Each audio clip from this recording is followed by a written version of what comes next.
The luckiest men in this room, coming from my background. Growing up in a little small town in Jackson, Tennessee, and living out on a farm without any role models other than my parents, who were farmers. And during that time,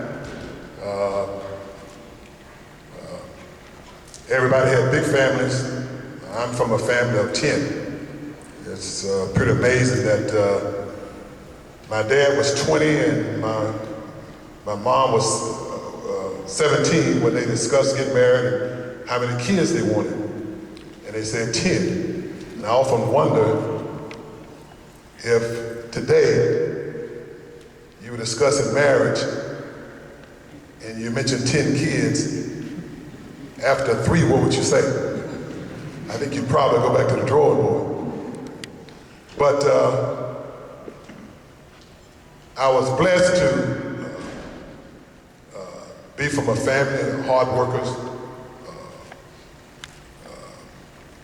that when I was a kid, just knowing that I wanted to be successful in something. I didn't have no idea of what at the time, but I love sports. I played basketball, baseball, and boxed. My high school didn't have a football team, but I worked very hard, and felt that the only way that I could be successful would be in sports after sitting on my dad's lap, listening to fights, boxing matches that weren't televised, just watching the expression of his face, getting all excited. I could always tell when his fighter was winning by the expression on his face. And during that time, we didn't have the opportunities that a lot of kids have today. It's very limited in reference to what you can do. If you were a young lady and smart enough to go to college, pretty much all you could do was become an educator or a nurse. My mom was a nurse, and all 5 of my sisters were educators. Very proud of them. And she said, well, you work hard, go to school, you'll be able to not only afford them for yourself, but your friends too. So under the influence of my brother-in-law, who played sports and blew his knee out, which happened to a lot of athletes, he kept looking at me saying, you're a football player. And because my father passed, he took me to Tennessee State, which had a very good athletic program at the time, especially being a Division II school. And I met the coaching staff, and I wanted to stay close to home anyway because I lost my dad and I was very close to my mom. And my older brothers and sisters had moved on. And having scholarships pretty much any school I wanted for basketball and baseball, I decided to listen to my brother-in-law and go to Tennessee State. Tennessee State was known for being very hard on freshmen. If you didn't want to play, you didn't have no business going to Tennessee State if you weren't 100% sure that's what you wanted to do. So I talked a couple of guys that lived in the city that I got to know that played football to go on with me. So we went to Tennessee State, and the first day of practice, I walked into the equipment room and the equipment manager gave me a pair of pants that were too short. They hit me above my knees. He said, wear these, stay out of contact drills, we'll have your pair made. So I walked on the field, and a guy by the name of Freddie Herring, who had a brief career with the Cleveland Browns, looked at me and said, hey, you know you're too tall for football. That's how I got the nickname, Too Tall. I met with my defensive coach, Joe Gilliam. A lot of you might be familiar if you're from the Pittsburgh area. His son, quarterback, with the Pittsburgh Steelers during their glory days. backed up Terry Bradshaw. But he sat me down, he said, Ed, I was 6'7" at the time. He said, you know you're gonna be the tallest player on the field. I leave it. So the coaches noticed I was the first player on the field, the last one to leave, and they started working with me. My junior year, a gentleman by the name of Joe Turkey Jones, who also played for the Cleveland Browns, had a wonderful career with the Cleveland Browns, got injured. I had to play. That year I made All-American.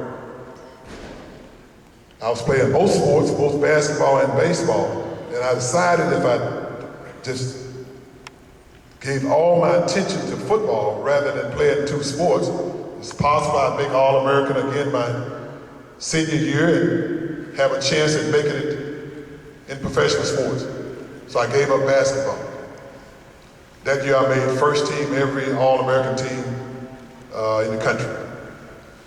And in 1974, the Dallas Cowboys made me the #1 overall pick in the National Football League. Now, coming from a strong, hard-working, disciplined family background helped me to make the transition to the National Football League, especially the Dallas Cowboys. During this time, the Dallas Cowboys had the #1 organization in all of sports. Now, if you are from the Boston area, I'm sure you'd probably argue that the Boston Celtics did. If you're from New York, you have a good argument being a Yankee fan.